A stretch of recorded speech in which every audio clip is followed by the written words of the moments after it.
Hello dears, welcome to English classes at Radhika Rinesh. Today we are going to learn about the elements of communication.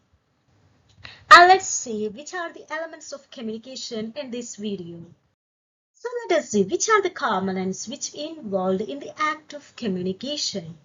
That is, the elements of communication is also known as the components which are actively involved in the act of communication, and it's also known as universals of communication because these elements are involved in all types of communication, and it is present in each and every communicational act. That is why they are known as universals of communication. These elements are known as universals of communication. The first element is the source or the speaker or the center. It is the starting point in communication, and the source in communication is the person who is sending the message. Okay, so a person who is sending the message is known as a source, or which is the starting point of communication.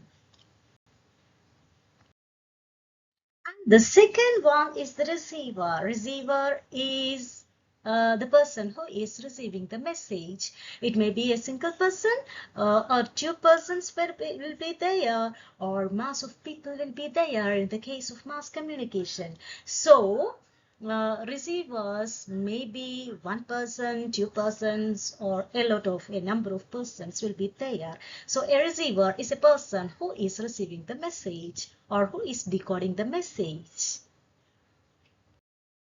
And the third one is context or the situation. Communication is very much specific to the context or the situation. And different communications may occur at different situations.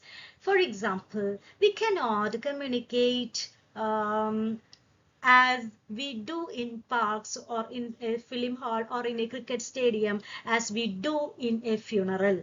That is, the situation needs or demands changes. So communication is very much bound to or very much related to the context or the situation. The fourth one is the message. The message is the thing that the sender or the source is sending to the receiver. And the message is something that is sent and received by the receiver. Then it may be verbal or non-verbal. It may be language related or gesture related. And a message is not only language related, but it may be non-verbal also. For example, that is the physical appearance of a person is somewhat a message, or it may be a message. Okay, or the way in which a person is sitting is a message, or the way in which a person is looking to the other is a kind of message. So message is the fourth element of communication.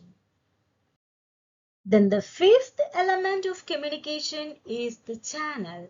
Channel is the route or vehicle in which message is transmitted.